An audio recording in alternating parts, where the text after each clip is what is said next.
ये बताइए भाई कि यूपी पुलिस एज रिलैक्सेशन के बारे में आप क्या कुछ कहना चाहेंगे जो। उज्जवल भाई, जैसे एज रिलैक्सेशन के बारे में हम यही कहना चाहेंगे। हर वह बच्चा जो तैयारी कर रहा है उसको समान अधिकार मिलना चाहिए।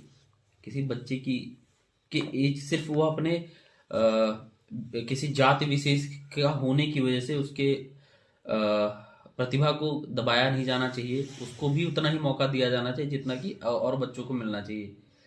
वह किसी वर्ग विशेष में जन्म लेके किसी कोई वैसा पाप नहीं कर दिया है। उस बच्चे की कोई गलती नहीं रही है जो कि प्रीवियस सरकारों में या प्रीवियस आप अपने राजनीतिक मुद्दों को उठा के राजनीतिक तुष्टीकरण करके आप किसी एक बच्चे की जिंदगी या उसके भविष्य के साथ खिलवाड़ करते हो। फिर आप उम्मीद करते हो कि वह बच्चा आके समाज में किस तरीके के एग्जाम्पल सेट करेगा।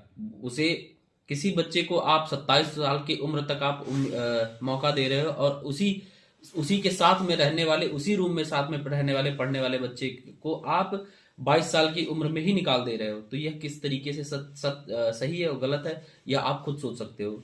ऐसा कोई नहीं है। वह बच्चा जो सारे दिन सुबह शाम दोपहर ठंडी गर्मी सर्दी बरसात नहीं देखता है, उसे नहीं पता बाहर का मौसम कैसा है, उसे नहीं पता कि बाहर क्या चीजें चल रही, समाज में क्या चीजें चल रही, समाज कैसे चल रहा है। उसे पता है कि वह अपनी अगर तैयारी में कोई कमी करेगा तो वह इस सारी चीजों से वंचित रह जाएगा जो अपने माता पिता भाई बहन सबकी उम्मीदें और सपनों को पूरा कर सकेगा। लेकिन सरकारों को तो सिर्फ एक चीज दिखाई देता। आप 5 साल की सरकार लाते हो और आप पूरे पंचवर्षीय में अपने एक वैकेंसी नहीं दे पाते हो।